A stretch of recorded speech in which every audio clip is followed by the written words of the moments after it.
மனத்தின் எண்ணற்ற பரிமாணங்களை பற்றி ஏற்கனவே 2 பாகங்களில் விளக்கியுள்ள கவனகர் திருக்குறள் இரா கனக சுப்புரத்தனம் அவர்கள் மனம் நம் உடலில் இயங்கும் தத்துவத்தை பற்றி இந்த 3ஆம் பாகத்தில் விளக்கியுள்ளார்.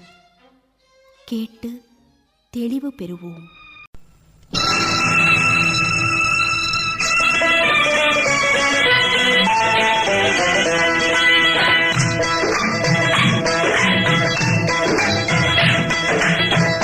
உலகம் எனும் நாடக மேடையில் நான் ஒரு நடிகன். உலகம் எனும் நாடக மேடையில் நான் ஒரு நடிகன். உரிமையுடன் வாழ்ந்திடும் வாழ்க்கையில் உங்களில் ஒருவன்.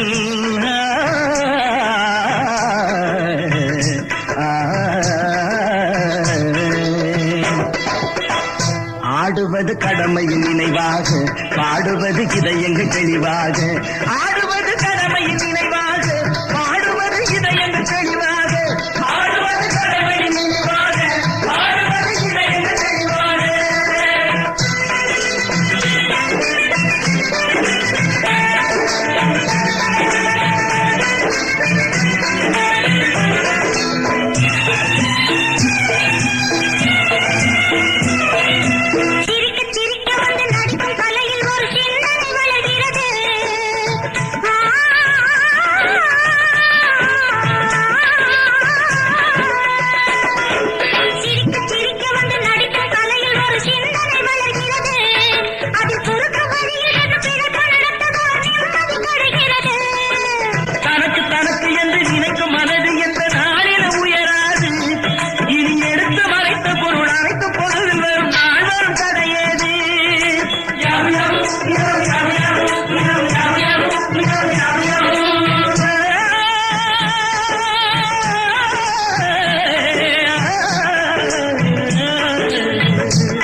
ஆடுவது கடமையின் நினைவாக, ஆடுவது இதயங்கள் தெளிவாக.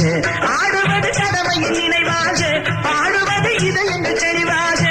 ஆடுவது கடமையின் நினைவாக, ஆடுவது இதயங்கள் தெளிவாக.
அறிவார்ந்த தமிழ் பெருமக்களே வணக்கம். மனமே மாபெரும் சக்தி என்ற தொடரில் மனம் என்ற மனிதனின் 6வது அறிவின் மகத்துவத்தை, அந்த இயந்திரத்தை நுட்பமாக பயன்படுத்துவதன் மூலம் மனித இனம் பெற வேண்டிய வெற்றியை, அந்த மனத்தை பயன்படுத்த வேண்டிய முறைகளை நாம் வரிசையாக சொல்லிக் கொண்டிருக்கிறோம். கடந்த 2 பகுதிகளில் மனத்தின் தன்மைகளை பற்றி, மனம் என்றால் என்ன, இதை இன்னொருத்தட்ட போய் இனிமேல் கேட்கக்கூடாது மனம்னா என்னன்னு. அதனால் மனம் இயங்கக்கூடிய அந்த மெக்கானிசம் என்று சொல்லக்கூடிய அந்த இயந்திர நுட்பத்தை நாம் சொல்லிக்கொண்டு வந்து அதில் நேர்முக எண்ணங்களை விதைக்க வேண்டியதன் அவசியத்தை நாம் உணர்த்தினோம்.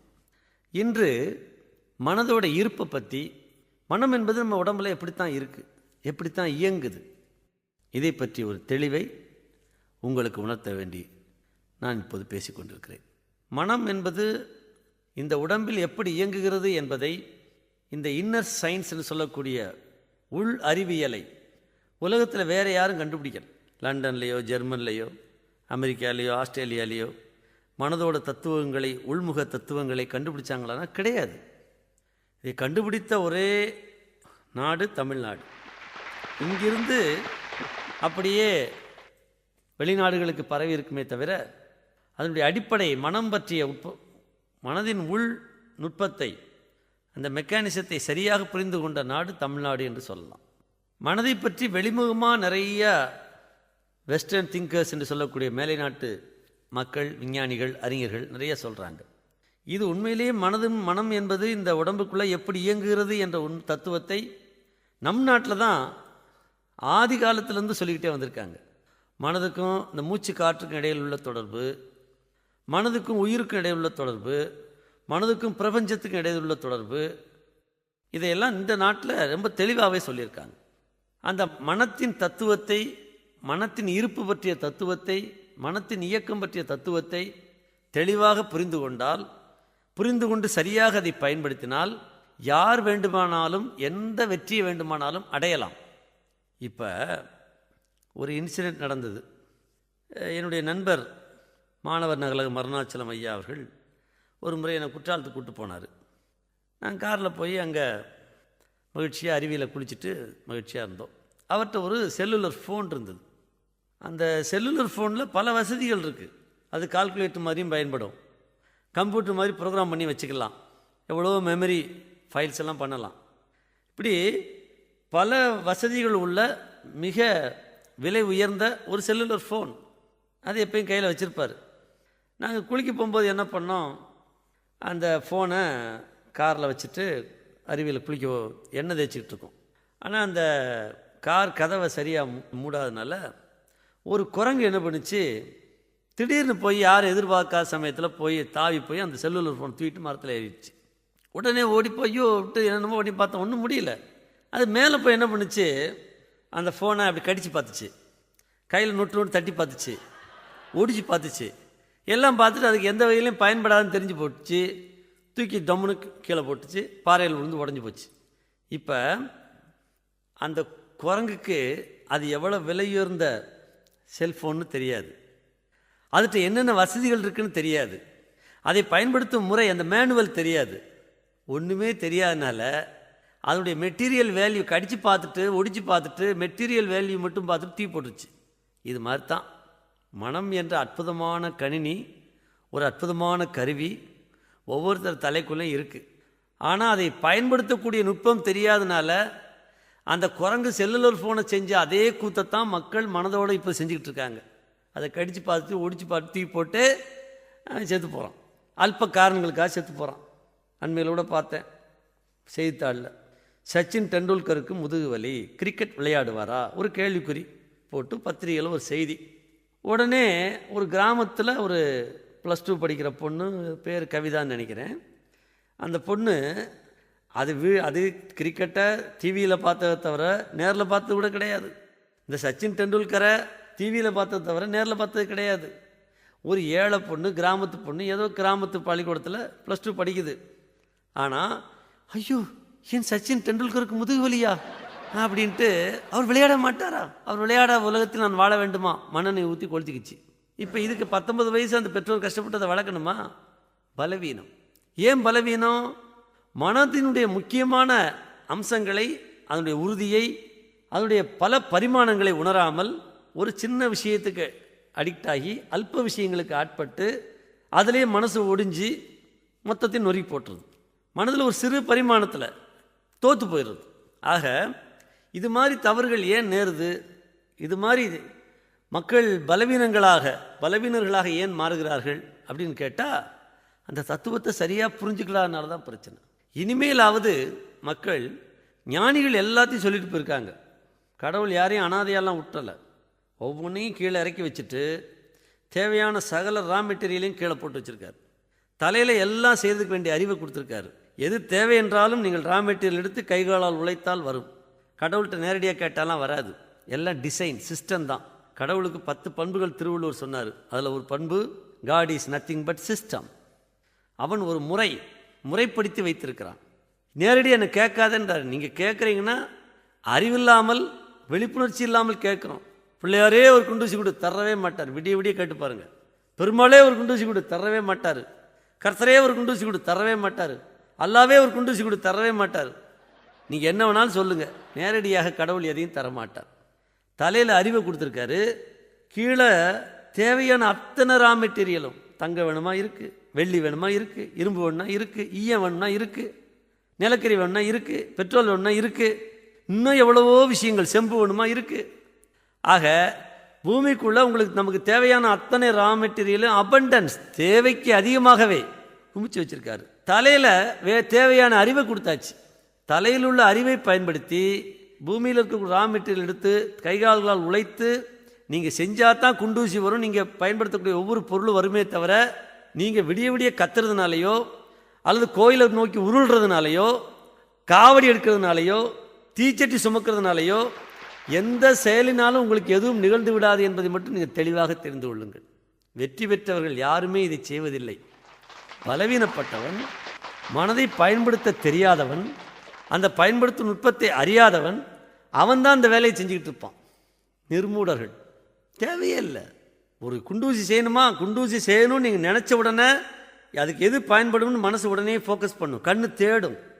இரும்பு என்னை எடுத்துக்கன்னு அங்கேருந்து ரெஃப்ளெக்ட் பண்ணும். உங்கள் எண்ணம் போன உடனே அங்கேருந்து மெட்டீரியல் அதுக்கு ரெஃப்ளெக்ஷன் கொடுக்கும்.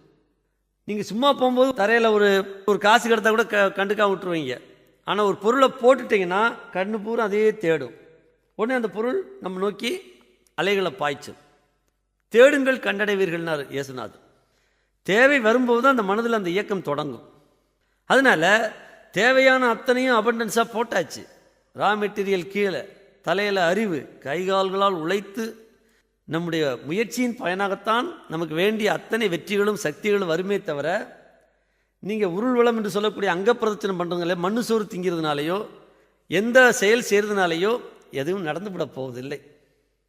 இதெல்லாம் மனநோயாளிகள், மனம் பற்றி நுட்பங்கள் தெரியாதவர்கள் செய்யக்கூடிய விஷயம். ஞானிகளுக்கு இது ஓப்பான விஷயம் கிடையாது. ஞானிகள் ஒரு நாள் அது சொன்னதில்லை. சிவவாக்கியர் சொல்லுவார், நட்டகல்லை தெய்வம் என்று 4 புஷ்பம் சாத்தியே சுற்றி வந்து முணமுணன்று சொல்லு மந்திரம் ஏதடா, நட்டகல்லும் பேசுமோ நாதன் உள்ளிருக்கையில், சுட்ட சட்டி சட்டுவம் கரிச்சுவை அறியுமோ.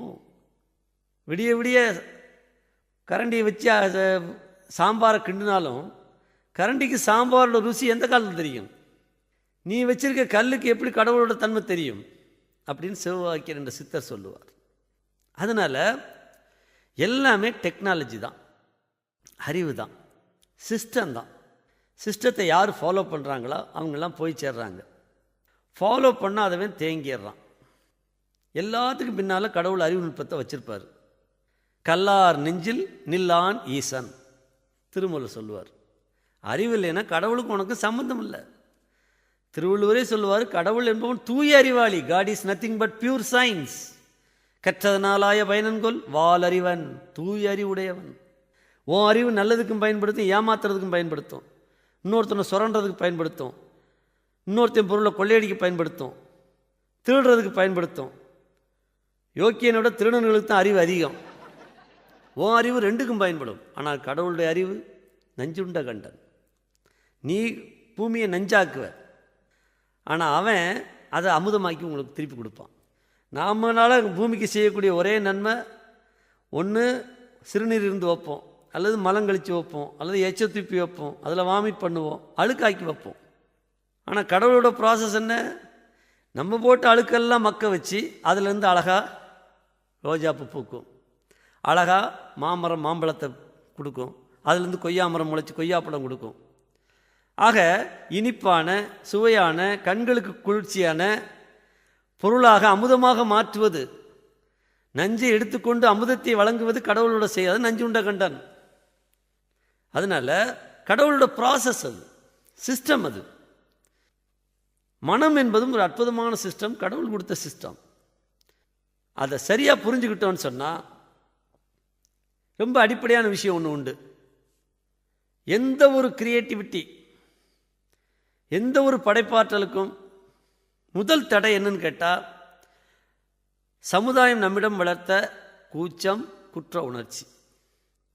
கூச்சம் என்றால் ஷைனஸ், எதுக்கெடுத்தாலும் கூச்சப்படுறது. பாடுனே அப்படின்றது, கூச்ச முடியாது, என்னால் முடியாது, எங்கள் ஆடு ஆடு. இதே பாத்ரூமில் போய் ஆடுவான், பாத்ரூமில் போய் பாடுவான் பெருசாக. என்னைக்காவது நீங்கள் குளியலறையில் பாத்ரூமில் பாடினதுக்காக உங்கள் பேரை சொல்லி திரு பார்த்திபன் அவர்கள் பாத்ரூமில் பிரமாதமாக பாடினதுக்காக இந்த பரிசையை வழங்குகிறோன்னு மேடையில் கொடுத்துருக்காங்களா? மேடையில் பாடினாத்தான், மக்களை மகிழ்வித்தால்தான் அவார்டோ ரிவார்டோ. நீ பாத்ரூமில் பாடினதுக்கு கிடையாது. ஆனால் மேடையில் பாட விடாமல் எது தடுக்குது? உங்கள்கிட்ட இருக்க கூச்சம். உங்களுடைய பாடும் திறமை இருக்கும், உங்கள்கிட்ட ஆடும் திறமை இருக்கும், அற்புதமாக பேசும் திறமை இருக்கும், அற்புதமாக நடிக்கும் திறமை இருக்கும். ஆனால் எங்கே செய்வேன்னு கேட்டால் தனியாக செய்வேன், யாருமே பார்க்காத இடத்துல. ஆனால் 4 பேருக்கு பயன்படும் விதத்தில் அதை வெளிப்படுத்துறதுக்கு கூச்சம். ஒரு கண்டக்டர் சூப்பர் ஸ்டார் ஆனார், என்ன ஸ்டாரை வானத்தில் வரவழைச்சாரா? தேவையில்லை. ஒரு சாதாரண மாதச்சம்பளம் வாங்கி கொண்டிருந்த ஒரு நடத்துனர் கோடி கோடியாக சம்பாதிக்கும் ஒரு பெரிய நடிகராக மாறினதுக்கு, ஒரு பெரிய நிலைக்கு வந்ததுக்கு சாதிச்சது என்ன நினைக்கிறீங்க? இந்த கூச்சத்தை விட்டார், வந்துட்டார். அடிப்படாதான். முத அவருக்கு அங்கீகாரம் எப்படி கிடைச்சது? ஒரு சிகரெட்டை தூக்கி போட்டார், வாயில் போய் கப்புன்னு உட்காந்துச்சு, ஸ்டார் ஆகிட்டார், கோடி கோடியாக சம்பாதிச்சாச்சு. பிரமாதமாக நீ உங்க ஒன்றும் சாதிக்க வேண்டியதில்லை. சிகரெட்டை தூக்கி போடும்போது ஐயோ டைரக்டர் பார்க்குறாரு, கேமராமேன் பார்க்குறானே, மக்கள்லாம் ஷூட்டிங்கை வேடிக்கை பார்க்குறாங்களே, கதாநாயகி பார்க்குறாளே, அவங்க பார்க்குறாங்களே, இவங்க பார்க்கலன்றதுன்னா தூக்கி போட்டால் சிகரெட் வாயிலே விட்டோம், முன்னால் இருக்க டைரக்ட் மூஞ்சில் போய் விடுவோம். எதை பற்றியும் கவலைப்படாமல், கூச்சம் இல்லாமல், இந்த சிகரெட்டுக்கும் வாய்க்கடையில் உள்ள தொடர்பு மட்டும் நினச்சி கான்சன்ட்ரேஷனோட தூக்கி போட்டோன்னு உட்கார பயிற்சி பண்ணாங்க. உலகத்தை பற்றி எதை பற்றியும் கவலை இல்லை.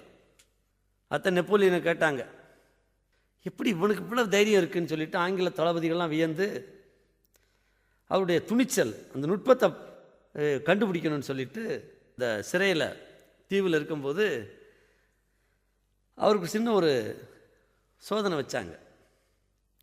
3 தளபதிகள், ஆங்கில தளபதிகள் உட்காந்துருக்காங்க, நெப்போலியன் உட்காந்துருக்காங்க, 4 சேரில் சுற்றி உட்காந்துருக்காங்க. முன்னால் ஒயின் குழந்து வச்சுட்டாங்க. சேஸ் சொல்லிவிட்டு எல்லோரும் குடிக்க போகும்போது தூரத்துலேருந்து ஒரு துப்பாக்கி குண்டு கடுமையாக வெடிக்கிற மாதிரி ஒரு ஏற்பாடு பண்ணாங்க.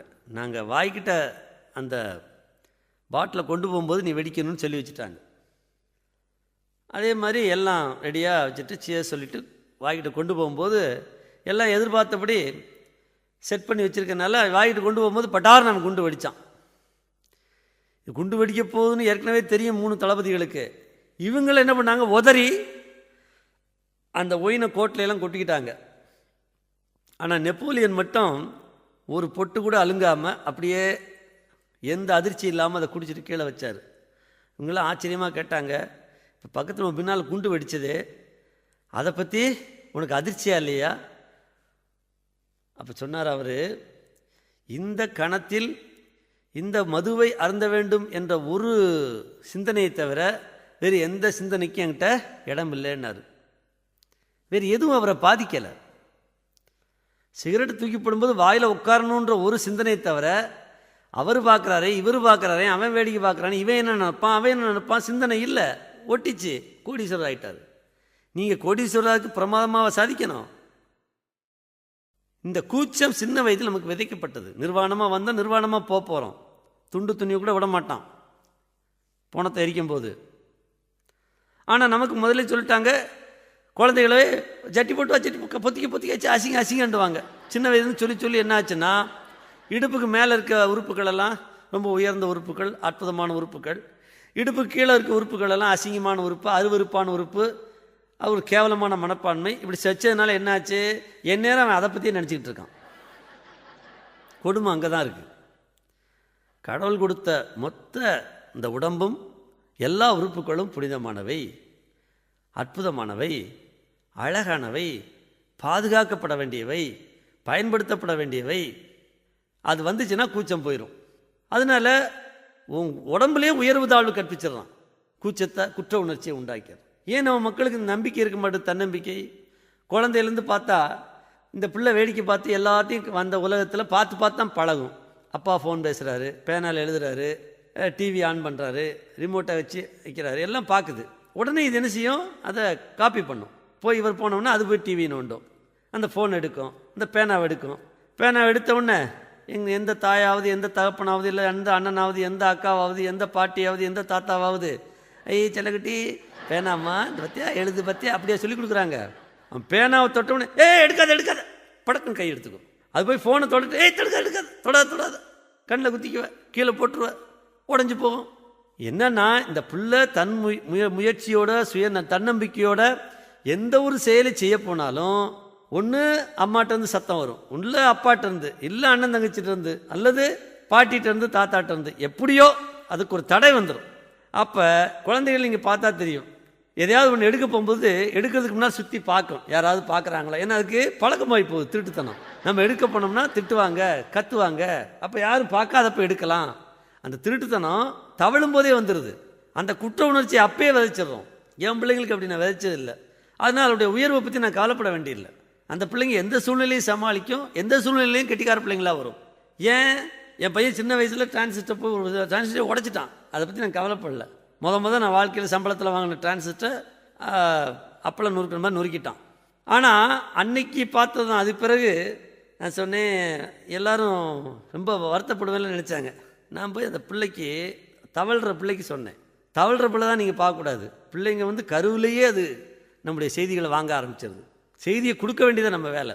அப்போ அற்புதமாக அதை விளக்கினேன், எப்படி பயன்படுத்தணும்னு. அதன் பிறகு எதுவுமே சொல்லாமல் கற்றுக்கிட்டான். டிரைவிங் நான் கற்றுக் கொடுத்ததில்ல, கார் ஓட்ட கற்றுக்கிட்டான்.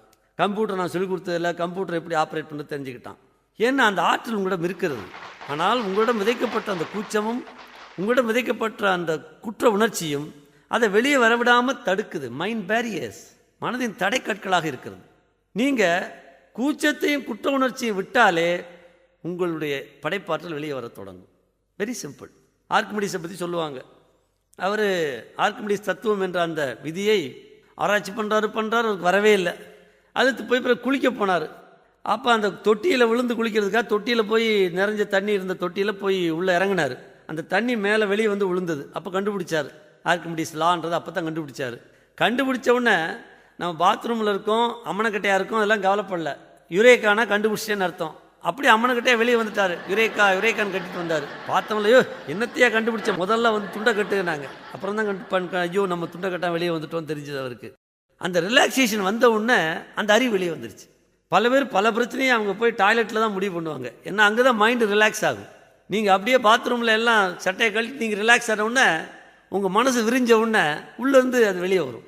நல்ல அற்புதமான கருத்துக்கள், ஒரு பிரச்சனைக்கு தீர்வு, இதெல்லாம் அப்போ தான் ஞாபகம் வரும் உங்களுக்கு. அதனால தான் பார்த்தா பெரிய சிந்தனையாளர்கள்லாம் குறிப்பேடு அங்கே தான் வச்சுருப்பாங்க, குறிப்பேடு பேனாலாம். ஏன்னா அங்கே தான் அந்த யோசனை வரும், அங்கேயே அப்படியே எழுதுவாங்க. ஏன்னா அப்போ விட்டால் ஓடி போயிடும். அது ஃப்ளோ தான். இந்த மேகங்கள் ஊர்ந்து செல்கிற மாதிரி தான் அந்த எண்ணங்கள் கருத்துக்கள் தலையில் ஊர்ந்து வர்றது. வர நேரம் பிடிச்சா தான், விட்ட பிறகு பிடிக்க முடியாது. திரும்ப வந்தால் உண்டு, வராமல் போகவும் செய்யும், சொல்ல முடியாது. அதனால் எப்பயுமே அவங்க அநியமாக இருப்பாங்க. அப்போ relaxed mind gains energy, tensioned mind loses its energy. இறுக்கமாக இருந்துச்சுன்னா மனம் இருக்கும் ஆற்றலை இழந்துடும்.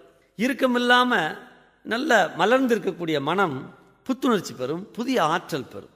இதெல்லாம் மனதில் நீங்கள் பயன்படுத்த வேண்டிய முறையில் முக்கியமானது. இப்போ மனம் நம்மிடம் எப்படி இருக்கிறது, எப்படி இயங்குகிறதுன்றது முக்கியம். நம்ம நாட்டில் அழகாக அதை சொல்லியிருக்காங்க. குழந்தையா இருக்கும்போது உச்சிக்குழின்னு ஒன்று துடிக்கும் தலையில். அந்த உச்சிக்குழி டொப்பு டொப்புன்னு துடிக்கும். ஏன்னா குழந்தையா இருக்கும்போது அந்த குண்டலினி என்று சொல்லக்கூடிய இந்த உயிர் ஆற்றல் ஃப்ளோ இருக்கே, உச்சியிலேருந்து உள்ளங்கால் வரைக்கும் ஓட்டம் வெளிப்படையாக இருக்கும், எந்த தடையும் இல்லாமல். ஏன்னா குழந்தைக்கு மனம்ன்றது ஃபார்ம் ஆகிருக்காது. இந்த மனம்தான் தடை, ஆப்ஜெக்டிவிட்டியை உண்டு பண்ணுறது. அந்த மனம் என்ற தடை இல்லாதனால, அந்த ஃப்ளோ இருக்கிறதுனால, அந்த ஓட்டம் இருக்கிறதுனால ஊச்சிக்குள்ளி டுப்பு டுப்புன்னு துடிக்கும். நாள் ஆக ஆக இது அப்பா இது அம்மா எல்லாம் தெளிவாக பார்க்க தொடங்கிடும். அந்த மனம்ன்றது கொஞ்சம் கொஞ்சமாக ஷேப் எடுக்கும். அந்த மனம் என்பது கடினமாக ஆக ஆக அந்த உச்சிக்குழி மூட ஆரம்பிச்சிடும், சீல் பண்ணிடும். இந்த உச்சிக்குழி தான் எண்ணங்கள் வெளியே போகக்கூடிய, வெளியே இருந்து எண்ணங்கள் உள்ளே வரக்கூடிய அந்த பாதை, ஆண்டனா, டிஸ்க். இந்த டிஸ்க் வழியாக தான் வாங்குகிறோம், கொடுக்குறோம். அதுக்கு கீழே தான் அத்தனை விவகாரம் இருக்குது. இது எங்கேயாவது ஃப்ரான்ஸ்லேயோ அல்லது ஜெர்மன்லேயோ இங்கிலாந்துலேயோ எங்கேயாவது கண்டுபிடிச்சி சொல்லியிருக்காங்களா? 3000 வருஷத்துக்கு முன்னால் 3000 பாட்டு எழுதின திருமூலில் தான் சொன்னார். உச்சிக்கு கீழே உள்நாக்குக்கு மேலே வச்ச பொருளின் வகையறிவாரில்லை. இந்த உச்சிக்குழிக்கு கீழே தான் எல்லா வித்தையும் இருக்குது, நெத்திக்கு நேராக தான் எல்லா வித்தையும் இருக்குது. அங்கே தான் அந்த உயிர் ஆற்றல் என்ற ஆற்றலையும், உயிர் என்பது எலக்ட்ரிசிட்டி என்ற அந்த ஆற்றலையும், மனம் என்ற அந்த மேக்னெட்டிக் ஃப்ளோ காந்த ஆற்றலையும் முடிச்சு போட்டு வச்சிருக்க இடம் இந்த நெற்றி உச்சிக்கு கீழே தான் இருக்குது. உச்சிக்கு கீழே உள்நாக்குக்கு மேலே வச்ச பொருளின் வகையறிவாரில்லை. இன்னும் சொன்னார், பச்சிம திக்கிலே வைத்த ஆசாரியன் நிச்சலும் என்னை நினையென்ற அப்பொருள் உச்சிக்கும் கீழது உள்நாக்குக்கு மேலது வச்ச பதம் இது வாய் திறவாதேனார் திருமூலம். எப்போ என்னை நினை, இந்த இடத்துல நினைன்னு அவர் எல்லாம் உள்ள இறைப்பெயர் ஆற்றல் கட்டளையிட்டு இருக்கும். அந்த பகுதி எங்கே இருக்குன்னு கேட்டால் உச்சிக்கும் கீழது உள்நாக்குக்கு மேலது வச்ச பதம் இது வாய் திறவாதே. இன்னொரு சித்தர் பாடினார், உச்சிக்கு கீழடியோ உள்நாக்குக்கு மேலடியோ கண்ணுக்கு மூக்கடியோ காதோர மத்திமத்தில் வச்சதை மறந்தல்லோ வகை மோசம் போனோண்டி. அவர் வகை மோசம் போகிறார், நம்ம தான் மோசம் போயிட்டு நிற்கிறோம். இப்போ உச்சிக்கு கீழே, உச்சியிலேருந்து ஒரு கோடு போடு, உள்நாக்குலேருந்து மேலே ஒரு கோடு போடு, 2 கண்ணை இணைச்சி ஒரு கோடு போடு, மூக்குலேருந்து அப்படியே உள்நோக்கி ஒரு கோடு போடு. இத்தனை கோடும் இன்டர்செக்ட் பண்ணுற இடம், சந்திக்கிற புள்ளி, அங்கே தான் அந்த ஜீவன் என்று சொல்லக்கூடிய ஆன்மா, சோல், மனதோடு முடிச்சு போட்டு இருக்கக்கூடிய இடம் அது. அதுதான் ஆக்ஞை அப்படின்னு சொல்லுவாங்க. நெற்றி, புருவ மத்தி, பிட்யூட்ரி சுரப்பி. இன்னொருத்தர் சொன்னார் கடுவெளி சித்தர்னு, உச்சியதன் கீழே உள் நாவதன் மேலே மெச்சும் சுடராய் விளங்கவே வந்தவரோ. இன்னொரு சித்தர் சொன்னார், அவர் பேர் வாழையானந்தர்னு சொல்லுவாங்க. உச்சிக்கு நேராய் உள் நாவுக்கு மேல் நிதம் வச்ச விளக்கு எரியுதடி அச்சுள்ள விளக்கது வாழையடி அவியாமல் எரியுது வாழைப்பெண்ணே. ஒரு அச்சு வச்சுக்கிட்டு எரியுதுன்னாரு. அது வேற ஒன்றும் இல்லை, நம்ம அணுவில் எரியும் போது எலிப்டிக்கலாக இப்படி ஒரு கிடைமட்டமாக ஒரு ரவுண்டு, மேல் நோக்கி ஒரு ரவுண்டு, மேல் நோக்கின ரவுண்டு சிவலிங்கத்தில் அந்த கூம்பு, இந்த சுற்றி இருக்க ரவுண்டுன்றது இப்போ சூரியன் வந்து பூமியை இப்படி சுற்றுது கிழக்கு மேற்குமா, இது ஒரு சுற்று. இந்த மேக்னெட்னு சொல்லக்கூடிய காந்த ஆற்றல் வடக்கும் தெற்குமா சுத்தம். இந்த 2 எலிப்டிக்கலும் தான் சேர்ந்தது தான் அந்த ஜீவன், அதான் அணு. அன்பெனும் அணுவுள் அமைந்த பேரொளியே அப்படின்வார் வள்ளலார். இந்த கூத்தெல்லாம் எங்கே நடக்குதுன்னு கேட்டால் உச்சிக்கு கீழே மூளை, மூளைக்கு கீழே நெத்தியில் நடக்குது. அப்போ நெற்றி தான் நம்முடைய மானிட்டர், கம்ப்யூட்டர் மானிட்டர். நினைவாற்றலும் அங்கே தான் இருக்குது, கற்பனையும் அங்கே தான் இருக்குது, கனவும் அங்கே தான் இருக்குது. சகலம் எங்கே இருக்குன்னு கேட்டால் இந்த புருவ மத்தியில் தான் இது நிகழுது. இதிலிருந்து கீழே இறங்கி 7 மையத்தில் மனம் இயங்குது. இந்த உச்சியில் இறங்குற இடத்துக்கு பேர் சகசிரம்னு சொல்லுவாங்க. அது 1000 தாமரை மொட்டுக்களை, 1000 தாமரை மலர்ந்த மாதிரி அந்த இடம். அந்த உச்சியிலிருந்து கொத்து கொத்தா நரம்புகள், 74,000 நரம்புகள்னு சொல்லுவாங்க. நரம்புகள் வந்து அப்படியே கொத்தா கீழே இறங்கும். உச்சியிலேருந்து அப்படியே பிரெயினில் இறங்கி அப்படியே என்ன செய்யும், உடம்புல இறங்கும். அது முதல் மையம் வந்து உச்சி. அதற்குரிய ஒரு மையத்துக்கும் 7 மையத்துக்கும் 7 சுரப்பிகள் இருக்குது. அந்த 7 சுரப்பிகள் எங்கேருந்து உற்பத்தி ஆகிலாம் வராது. உதாரணமாக பித்த நீர்னா பித்த பையிலேருந்து உற்பத்தி ஆகி வரும், கல்லீரல் நீர்னா கல்லீரலேருந்து உற்பத்தி ஆகி வரும். ஒரு ஆர்கன்லேருந்து உற்பத்தி ஆகாமல் அந்த இடத்துலையே உற்பத்தி ஆகிற அந்த சுரப்பிகளுக்கு குழாய் வழியாக வராமல் அந்த இடத்துல உற்பத்தி ஆகிறதுனால அதுக்கு நாளமில்லா சுரப்பிகள்னு சொல்லுவாங்க, எண்டோக்ரைன் கிளான்ஸ். இந்த மனதனுடைய 7 மையத்திலையும் 7 சுரப்பிகள் சுரக்குது. அந்த உச்சி சுரப்பி தான் பீனியல். பீனியல் என்பது அமுதம், எல்லாத்துக்கும் சுரக்காது. அந்த ஞானம் என்ற அந்த பக்குவம் வந்துருச்சுன்னா சுரக்கும். அந்த பக்குவம் எப்போ வரும்? அந்த மனம் ஒடுங்கி பஞ்சபூதங்களும் ஒரு இடத்துல ஒடுங்கும் போது. ஒருமையுள் ஆமை போல் 5 அடக்கல் ஆற்றின் எழுமையும் ஏமா படைத்தும் திருவள்ளுவர் அடக்கத்தை சொல்லுவார். அப்படியே மனதை ஒடுக்கி ஒடுக்கி ஒடுக்கி அந்த 5 பூதங்களும் அந்த மனதில் ஒரு குறிப்பிட்ட புள்ளியில் ஒடுங்கும் போது அந்த இந்த பீனியலை தூண்டி விட்ட உடனே அது ஜுப்புன்னு அது பொங்கி அந்த ஸ்ப்ரிங் வரும். அந்த பஞ்சபூதங்களும் ஒடுங்கி பிறக்கிறதுனால பஞ்சபூதங்களின் சுவை தான் பஞ்ச அமிர்தம். அதான் பஞ்சாமிர்தம். இவன் போய் பழனியில் போய் வாழைப்பழத்தை அவன் காலில் போட்டு மிதித்து அதில் என்னத்தையோ கலந்து டப்பாவில் அடைச்சி கொடுக்க, அந்த பஞ்சாமிர்தம் இவன் முன்னே நக்கிக்கிட்டு இருக்கான். பஞ்சாமிர்தம் உனக்குள்ளே சுரக்குது சாமி, அது உள்ளே சுரக்கணும். அது உமிழ்நீர், அது உமிழ்நீர் இல்லை, அது உயிர் நீர். அந்த உமிழ்நீர் உங்களுக்கு தேனாக இனிக்க வேண்டும், அது அமுதமாக வேண்டும், அது பஞ்சாமிர்தமாக வேண்டும். 5 வகை பூதங்களும் அங்கே ஒடுங்கணும். அது பீனியல் சுரப்பி சுரக்கும்போது நடக்கும். வள்ளலாருக்கு 3 வயதிலே சுரந்துருச்சு, திருஞான சம்பந்தருக்கு 3 வயதிலே சுரந்துச்சு, ஆதிசங்கருக்கு 8 வயதில் சுரந்தது. அது என்னைக்கு சுரந்ததோ அன்னைக்கே ஞானம் வந்துருச்சுன்னு அர்த்தம். பீனியல் சுரப்பி அது உச்சி. இப்போ நமக்கு எச்சில்ல சளி இருக்குது, அருவருப்பான பொருளாக நினைக்கிறோம். ஏன்னு கேட்டால் நம்முடைய உடலில் சுத்த தேகம் கிடையாது. வள்ளலார் அழகாக சொன்னார். வள்ளலார் மாதிரி யாருமே சொல்லலை, லேட்டஸ்ட்டாக சொன்னவர் அவர் தான். டெக்னிக்கலாக உன் உடம்பு சுத்த தேகமாக இருக்கிறதுனால ஒவ்வொரு உன்னுடைய சுரப்பிகள் ஒன்றொன்றும் ஒரு பக்கம் நல்ல விளைவை உண்டாக்குனாலும் இன்னொரு பக்கம் அது ஒரு துர்நாற்றம் அடிக்கக்கூடிய விஷயமாக மாறுது. ஒன்னொன்னையும் அமுதமாக்கு, அதுக்கு நீ தேகத்தை சுத்தமாக்கு, சுத்த தேகமாக மாற்று, ரத்தத்தை சுத்தம் பண்ணு, சளி இல்லாமல் பண்ணு, அதுக்கு என்னென்ன மெத்தடு, உணவு முறை எப்படி வச்சுக்கோ, எல்லாம் படிப்படியாக சொன்னார். அந்த சுத்த தேகம் ஆனதுக்கு அடையாளம் சளி தோன்றக்கூடாது உங்களுக்கு.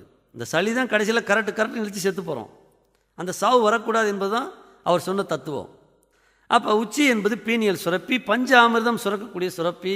பக்குவம் வரும்போது சுரக்கும், பக்குவம் வராத வரைக்கும் அது அப்படி இருக்கும். ஒரு குழந்தை ஆணோ பெண்ணோ ஒரு 12, 13 வயசு 15 வயசில் மெச்சூரிட்டிக்கு வரும்போது அந்த பாலுணர்வு சுரப்பிகள் சுரக்குது. அது வரைக்கும் பால் உணர்வை பற்றி என்ன சொன்னாலும் அதுக்கு புரியாது. 15, 16 வயசில் அது சுரந்துருச்சுன்னு வச்சுக்கோங்க, நீங்கள் சொல்லவே வேண்டியதில்லை, அதுக்கு எல்லாமே புரிய ஆரம்பிச்சிடும். அதான் சொல்லி தெரியுதோ மன்மத கலைன்னுவாங்க. அது மாதிரி பீனியல் சுரக்காத வரைக்கும் ஞான விஷயங்களை எவ்வளவு சொன்னாலும் அந்த மரமண்டையில் ஏறாது. அது சுரந்துருச்சுன்னா எவ்வளோ ஒரு பார்க்குறதுக்கு கேனையனாக இருந்தாலும் அவன் பெரிய ஞானவானாக மாறிடுவான். அதனால் அது உச்சி, முதல் மையம். கீழேருந்து பார்த்தா 7வது மையம், கடைசி மையம். மேலேருந்து பார்த்தா தலைமையான மையம். அடுத்த சுரப்பி என்பது மூளையிலேருந்து இறங்கி அப்படியே கிராஸ் பண்ணும் குறுக்கா. அது அந்த குறுக்க போகக்கூடிய அந்த புள்ளி புருவ மத்தி ஆக்ஞைன்னு சொல்லுவாங்க. அங்கே பிட்யூட்ரி சுரக்குது. எல்லா சுரப்பிகளுக்கும் அது தாய் சுரப்பி. நம்முடைய அத்தனை சக்திகளையும் அதான் நிர்வகிக்குது, அதுதான் ரெகுலேட் பண்ணுது. இது 2வது மையம் ஆக்ஞை. 3வது மையம் இருக்குது. 2வது மையம் ஆக்ஞை என்ற புருவ மத்திய ஹவுஸ் ஆஃப் விஸ்டம் அப்படின்னு சொல்லுவாங்க, அறிவு மையம். உச்சியை ஞான மையம், ஹவுஸ் ஆஃப் பிளிஸ் அண்ட் என்லைட்மெண்ட்னு சொல்லுவோம். அது ஞானத்தோட மையம் உச்சி. நெற்றி என்பது அறிவு மையம், ஹவுஸ் ஆஃப் விஸ்டம். இங்கே சுரக்கக்கூடிய சுரப்பி பிட்யூட்டரி சுரப்பி. அறிவார்ந்த விஷயங்கள் எல்லாம் இங்கே தான். புருவமத்திலும் கவனம், அங்கே தான் பொட்டு வைக்கிறோம், அங்கே தான் நாம் சலாம் சொல்கிறோம், அங்கே தான் பிதா சுதன் பரிசுத்தாவின்னு அங்கே தான் காமிக்கிறோம். புருவமத்தியை காண்பிக்காத மதமே இருக்காது. அங்கே தான் அதை ஒளிச்சு வச்சிருக்கு. அதுக்கு பிறகு கழுத்து, தைராய்டு, பேராதைராய்டு. இதை house of equity and growth, வளர்ச்சி நடுநிலை மையம். இப்போ விஷயம் தொண்டைக்குள்ளே இறங்க மாட்டுதுன்றோம். தொண்டைக்குள்ளே வாங்குறது, தொண்டைக்குள்ளே தான் செக் பண்ணோம். நீ சாப்பிட்ற சாப்பாட்டில் ஒரு கல் இருந்தாலும் சரி, ஒரு முடி தலைமுடி இருந்தாலும் சரி, உடனே நிறுத்திடணும், உள்ளே அனுமதிக்காது. புரட்டி புரட்டி புரட்டி புரட்டி நாக்கு தொலாவி அதை முடியை வெளியே எடுத்த பிறகு தான் அதை முழுங்க விடும். அப்போ ஒரு விஷயத்தை உள் வாங்குவதா வேண்டாமா என்று நடுநிலையுடன் தீர்மானிக்க வேண்டிய இடமாக இந்த கழுத்து கண்டம் இருக்கிறது. அங்கே தான் தைராய்டு நம்முடைய நச்சுத்தன்மைகளையெல்லாம் அங்கே தான் ஃபில்டர் பண்ணிடும். உணவில் நச்சுத்தன்மை இருந்தாலும் சரி, கருத்தில் நச்சுத்தன்மை இருந்தாலும் சரி, ஃபில்டர் பண்ணக்கூடிய அந்த மையம் தான் கழுத்து. தைராய்டு சுரப்பி சுரக்கிறது, அதை விசுக்தி என்று சொல்வார்கள். அப்புறம் அங்கேருந்து கீழே இறங்கினா நெஞ்சு, இதயம் இருக்கக்கூடிய பகுதி அநாகதம்னு சொல்லுவாங்க. ஹவுஸ் ஆஃப் இமோஷன், உணர்வு பகுதி. ஒரு விஷயம், சாப்பாடு இந்த இடத்துல நீர்மைத்தன்மை அடையணும். அதே மாதிரி நம்ம கேட்குற விஷயங்களும் இந்த இடம் ஏற்றுக்கிட்டு அதை இலக்கி உள்ளே பாஸ் பண்ணணும். ஒரு செய்தியை நெஞ்சு ஏற்றுக்கலைன்னு வச்சுக்குவோம், ஹார்ட் அட்டாக் வந்துடும். போயிட்டாரா ஐயோ அப்படின்னு நெஞ்சை பிடிச்சிருவான். அப்போ நெஞ்சு ஏற்றுக்கலைன்னு அர்த்தம். அந்த செய்தியினால் அந்த பகுதியில் உறுப்பு வந்து பாதிக்கப்படும்.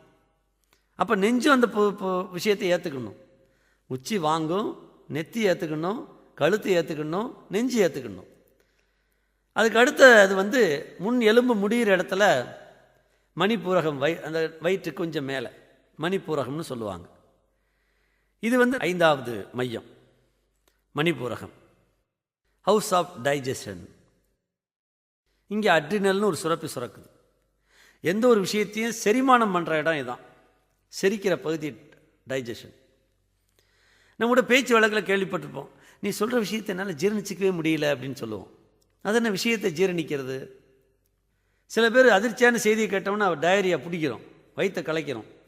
ஏன்னு கேட்டால், அதிர்ச்சியான செய்தி மணிபூரகத்தை போய் அட்டாக் பண்ணிச்சின்னு சொன்னால் அந்த பகுதியில் இருக்கக்கூடிய உறுப்புகள் எல்லாம் கொலாப்ஸ் பண்ணுறதுனால அந்த வயிற்றலைச்சல் வர்றது, ஒன்றுக்கு இருந்துறது, அதிர்ச்சியான செய்தியை கேட்டால் ஒன்றுக்கு இருந்துறது, மலம் போயிடுறது. இதெல்லாம் என்னன்னு கேட்டால், அந்த பகுதி அந்த செய்தியை ஏற்றுக்கொள்ளவில்லை என்று பொருள். மனதோட அந்த மையம் பாதிக்கப்படுகிறது என்று பொருள். 6வது மையம் தொப்புள் கிட்ட, சுவாதிஸ்தானம் அப்படின்னு சொல்லுவாங்க. இது ஹவுஸ் ஆஃப் அசிமிலேஷன்.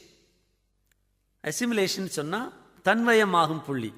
உணவு அங்கே தன்மயமாகுது, நம்முடைய உணர்வையும் தன்மயமாக்குது.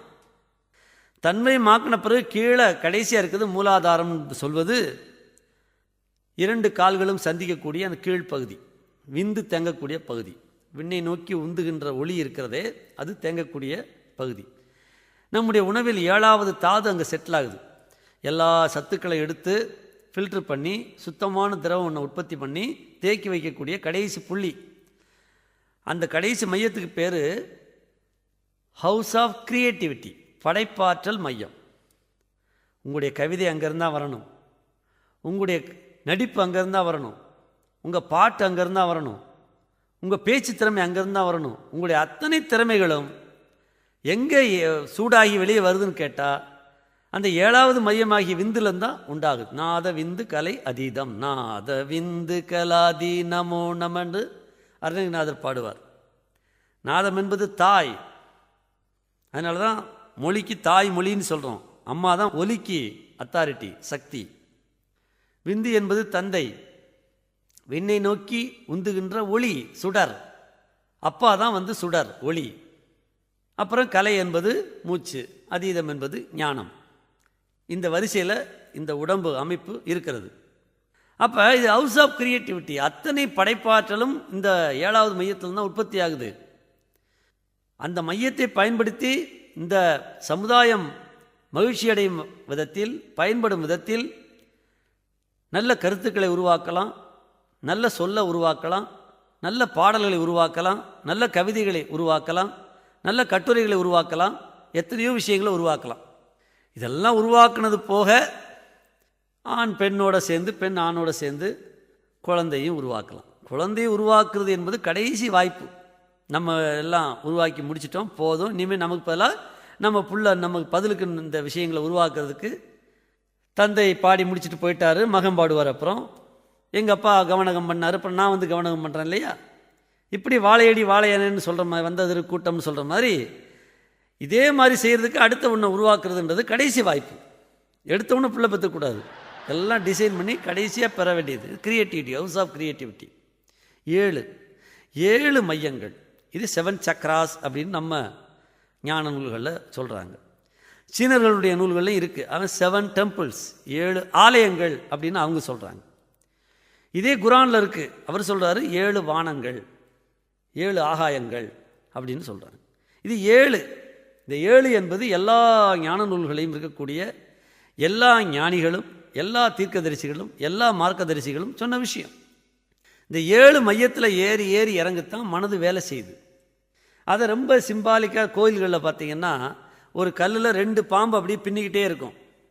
முனையில் போய் அந்த பாம்பு 2 பாம்போட வாய் 2 சந்திக்கும். 2 சந்திக்கிற அந்த வாயில் ஒரு சிவலிங்கத்தை வச்சுருப்பாங்க. அதுதான் ஔவையார் விநாயகர் அகவலில் சொல்லும்போது 3 மண்டலத்தில் முட்டிய தூணின் 4 பாம்பின் நாவில் உணர்த்தி அப்படின்னு சொல்லுவாங்க. பாம்பு பின்னக்கூடிய அதுதான் டிஎன்ஏ. அறிவியல் அதை டிஎன்ஏன்னு சொல்லுது. யோகிகள் அது குண்டலினின்னு சொல்கிறாங்க. அதுதான் அந்த மனம் போகக்கூடிய வழி. 7 மையத்தில் கிராஸ் பண்ணி 2 பாம்பு மாதிரி மேலே ஏறி ஏறி இறங்குது. உச்சியில் போய் அது 2 வாய் சந்திக்கிற இடத்துல புருவ மத்தியில் உச்சியில் இருக்கக்கூடிய அதில் அந்த சிவலிங்கம் என்பது தான் ஜீவன், ஜீவனுடைய வடிவம். இந்த மனம் அந்த சிவலிங்கத்தை பிடிச்சிக்கிட்டு தான் நீ இயங்குது. அதுதான் ரிசீவர். உயிர் ஆற்றலை அமுத தாரையை வானத்திலிருந்து உறிஞ்சக்கூடிய ரிசீவர் ஜீவன். அதை திருமூலர் கூட சொல்லுவார். 8ம் 2ம் அறியாத எனக்கு 8ம் 2ம் அறிவித்தான் என் நந்தி, 8ம் 2ம் யாதென்று அறிந்தபின் 8ம் 2ம் லிங்கம் தாமே. அந்த ஜீவனுடைய வடிவம் என்னன்னு கேட்டால் அது லிங்க வடிவம்தான் அப்படின்னு. லிங்கம் என்பது ஒரு சிம்பல். அப்போ புருவ மத்தி என்பது இந்த மனம் போய் முடிகிற இடம். மனம் போய் ஜீவன் வழியாகத்தான் அதனுடைய ஆற்றலை உணர்த்துகிறது. கையை இறுக்கி தேய்ச்சிங்கன்னா, கரகரன்னு அழுத்தி தேய்ச்சிங்கன்னா ஹீட் வரும். மெதுவாக தேய்ச்சிங்கன்னா மேக்னெட் வரும். இன்றைக்கி ஒருத்தருக்கு வலி போகணுன்னா அந்த இடத்துல மேக்னெட்டிக் ஃப்ளோவை மாற்றணும். அப்படியே தடவி கொடுத்தீங்கன்னா அந்த வலி போகும். இருத்தி தேய்ச்சிங்கன்னா சக்தி வரும். அப்போ 2 ஆற்றல் தான். சூரியன் இப்படி சுற்றுது, மேக்னெட் இப்படி சுற்றுது. சூரியன் ஹீட்டை உண்டாக்குது, மேக்னெட் ஒரு வைப்ரேஷனை உண்டாக்குது. வைப்ரேஷனை மேக்னெட் உண்டாக்குறது பேர் தான் மனம். சூரியன் ஹீட்டை உண்டாக்குறது பேர் தான் உயிர். இந்த 2 சேர்ந்தது தான் உடம்பு. இந்த 2 ஆற்றலும் தான் இப்படியும் அப்படியுமா, கிழக்கும் மேற்குமாகவும் வடக்கும் தெற்குமாகவும் 2 ஆற்றல் வேலை செய்யுது. அந்த 2 ஆற்றல் தான் இந்த வேலையெல்லாம் செய்யுது. ஆக இந்த 7 மையங்கள் இப்போ பேசிக்கிட்டு இருக்கோம். அந்நேரம் இப்போ வயிற்றில் பிளாடர் நிறைஞ்சு போச்சுன்னு வச்சுக்குவோம். யூரின் நிறைஞ்சு போச்சு, சிறுநீர். உடனே நேரம் அந்த மையத்துக்கு நேரம் சொல்லும், சுவாதிஸ்தானத்தில் சொல்லும், இந்த ஆழ்வாட்டில் பேசிகிட்டு இருக்கான், இங்கே சிறுநீர் பை நிறைஞ்சு வெளியுது, அந்த ஆளை டாய்லெட் போக சொல்லுன்னு சொல்லும், கழிவறைக்கு போக சொல்லு. உடனே மேலே மெசேஜ் பிரெயினில் சொல்லும். அந்த மெசேஜ் வந்தவுடனே பேசிகிட்டு இருக்க பாஸ் நீங்கள் என்ன பண்ணுவீங்க, இப்போ எங்கே பேசி முடிச்சுட்டு அப்புறமா போகலாம், நம்ம 1/2 மணி நேரம் கழிச்சு போகலாம், நம்ம ஷாப்பிங் பண்ணிக்கிட்டு இருக்கோம், வீட்டுக்கு போய் நம்ம பாத்ரூம் போகலாம் அப்படின்னு நினச்ச உடனே கட்டளைக்கு பதில் போயிடுவாங்க. உடனே பேலன்ஸ் பண்ணி வச்சுட்டு கம்முன்னு விட்டுரும். இனிமேல் பிளாடர் நிரப்பாத, இனிமேல் கீழே வடிக்காமல் சைக்கிளிங் பண்ணி விட்டுரு, இதை இந்த காலி பண்ணப்பறம் தான் வடிக்கணும், அவர் இன்னும் 1/2 மணி நேரம் டைம் கொடுத்துருக்கார் பாஸ்ன்ட்டு கம்முன்னு இருக்கும். பதில் சொல்லாத வரைக்கும் நொயிட்டோம். பதில் சொல்லியாச்சுன்னா ஓகே கம்முன்னு இருக்கும். அது பிறகு ஒன்றுக்கு இருக்கிற உணர்ச்சியெல்லாம் வராது. அதை பேசி முடிச்சுட்டு உட்கார்ந்த உடனே, அல்லது ஷாப்பிங் நகரத்துக்குள்ளே போயிட்டு வீட்டுக்குள்ளே நுழைஞ்ச உடனே பையை வைக்க முன்னால் ஓடுவோம் பாத்ரூமுக்கு. ஏன்னா அதுதான் டைம் கொடுத்துருக்கோம், அது வரைக்கும் தான். உடனே பல்ஸ் அடிக்கும் மேலே வந்தாச்சு பாத்ரூம் போகணும். இது மாதிரி இந்த மனம் என்பது ஒவ்வொரு மையத்துக்கும் அந்த உறுப்புகள் சொல்ல, அது மனம் மூளையில் சொல்லி நம்முடைய பாஸ் என்று சொல்லக்கூடிய நம்மிடமிருந்து கருத்துக்களை வாங்கி கீழே கொடுத்து அப்படி இயங்கிக் கொண்டே இருக்குது. இதுதான் மனம் இயங்கக்கூடிய மெத்தட். உச்சியிலிருந்து கீழே வரைக்கும் 7 மையங்களில் பின்னி பின்னி பின்னி இயங்குது. அது கிராஸில் இருக்கிறதுனால தான் வலது மூளையில் பிரச்சனை வந்துச்சுன்னு வச்சுக்கோங்க. இப்போ ஸ்ட்ரோக் வலது மூளை அவுட் ஆயிடுச்சு, இடது கைகால் விளங்காமல் போயிடும். அது மாதிரி இடது மூளையில் பிரச்சனை வந்துச்சுன்னா வலது கைகால் விளங்காமல் போயிடும், வாய் கோணிச்சுக்கும், கைகால் வராது. அப்போ நியூராலஜிஸ்ட்டை போய், நரம்பியல் நிபுணர்கிட்ட போய் நீங்கள் வைத்தியம் பண்ணிங்கன்னா அவர் மூளைக்கு தான் வைத்தியம் பண்ணுவார், கைகாலை விட்டுருவார். மூளையை சரி பண்ணியாச்சுன்னா கைகால்களில் தெரப்பி பண்ணி மறுபடியும் இயங்க வச்சிடலாம். அப்போ இது கிராஸ் பண்ணுது. இது குறுக்காக 7 இடத்துல மனம் உடம்புல சந்திச்சு பாம்பு பின்ன மாதிரி 7 இடத்துல பின்னிட்டு மேலே ஏறுது. அப்படித்தான் நம்முடைய மனம் இயங்குகிறது. அதை நீங்கள் உணர வேண்டும். அது ஒவ்வொரு மையமும் இயங்குகிறது என்பதை உணர்ந்து விட்டால், ஏற்றக்கூடிய முறை இறக்கக்கூடிய முறை தெரிந்து கொண்டால், இந்த மனம் எந்த மையத்தில் இருக்குன்றதை கண்டுபிடிச்சிடலாம். இப்போ எந்த மூடில் இருக்கோம், அப்போ கீழே இறங்குற மனதை மேலே ஏற்றலாம். ஒரு அல்ப விஷயத்துக்காக கீழே இறங்குதா, வேண்டாம் மேலே ஏற்றலாம். இப்போ தெரியாதனால அதில் அடிக்ட் ஆகி ஒரு கீழ்நிலையில் ஏதாவது செஞ்சுட்டு மாட்டிக்கிறோம், அல்லது கீழ்நிலையில் ஏதாவது செஞ்சுட்டு நம்ம அவச்சொல்லுக்கு ஆளாயிரும், பழிக்கு ஆளாயிரும். அப்போ மனம் ஏறி இறங்கக்கூடிய இந்த முறைகளை சரியாக தெரிந்து கொண்டால் எப்பயுமே அதை உச்சத்திலே மேலே வச்சிருக்கலாம். மாங்காய்ப்பால் உண்டு மலை மேல் இருப்போருக்கு தேங்காய்ப்பால் ஏதுக்கடி அப்படின்னு ஒரு சித்தர் பாடுவார். தேங்காய்ப்பால்னா தென்னங்கல். இவன் கல்லை குடிச்சிட்டு மேலே அப்படியே கிக்கில் உட்காந்துருக்கான், மேலே மாடியில் குதிரையில் ஏறி உட்காந்துருக்கான். அவர் சொல்கிறாரு, நீங்கள் மனதினுடைய ஓட்டத்தை சரியாக புரிந்து கொண்டு அதை உச்சிக்கு கொண்டு வந்து பீனியில் சுரக்க வச்சு அந்த கல்லை உணர்ந்து ஆனந்தமயமாக மேலே இருந்துட்டிங்கன்னா இந்த தென்னங்களில் குடிச்சிட்டு மேலே ஏறிட்டு அப்புறம் கொஞ்சம் ஸ்லிப்பானவனு போட்டுன்னு கீழே விழுந்துருவோம். நீங்கள் தண்ணி அடிச்சுட்டு மேலே ஏறணுன்ற தேவையில்லை, உங்களுக்குள்ளே அந்த சக்தி உள்ளே இருக்கிறது, அதையே நீங்கள் பயன்படுத்தி உச்சியில் இருக்கலாம் அப்படின்னு சொல்லுவாங்க.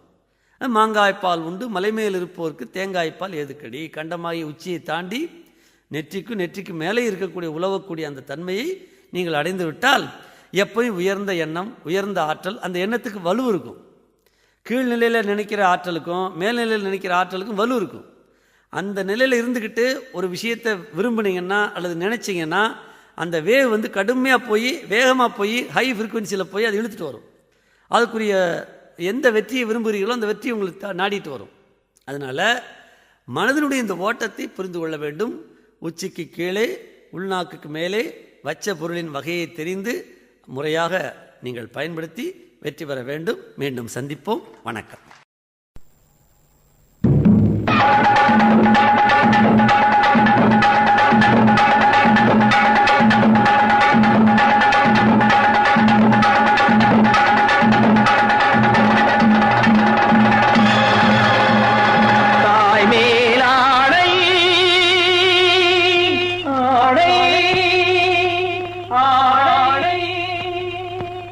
தமிழ் மேலாணை ஆணை ஆணை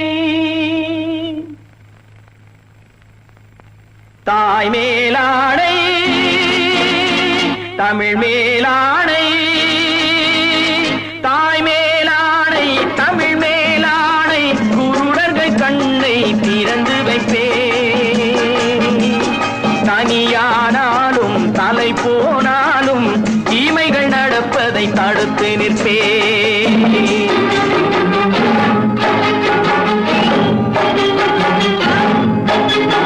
தாய் மேலாணை தமிழ் மேலாணை குருடர்கள் கண்ணை திறந்து வைப்பேன். தனியானாலும் தலை போனாலும் தீமைகள் நடப்பதை தடுத்து நிற்பேன்.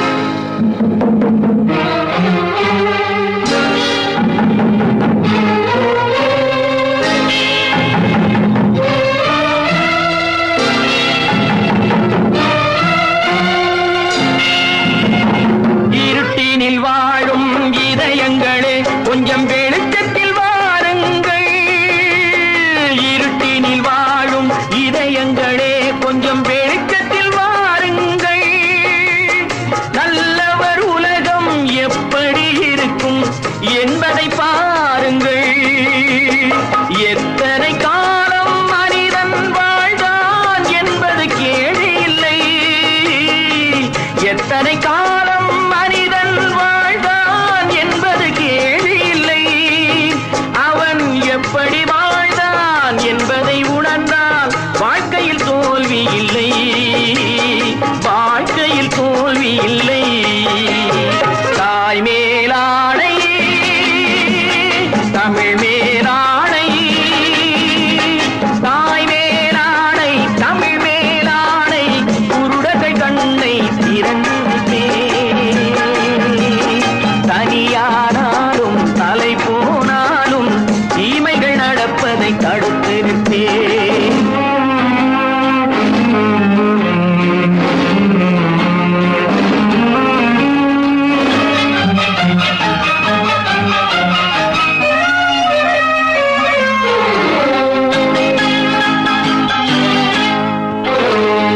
தனியொரு மனிதன் திருந்திவிட்டான், சிறைச்சாலைகள் தேவையில்லை.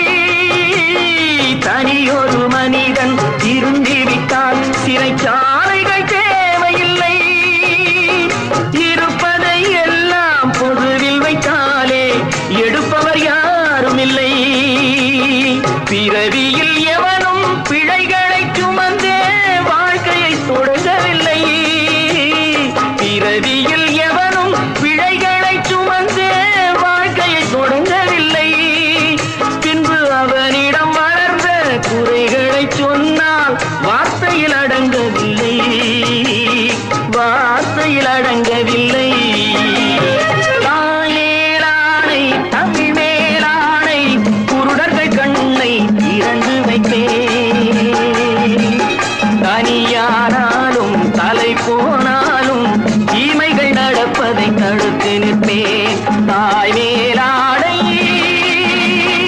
தமிழே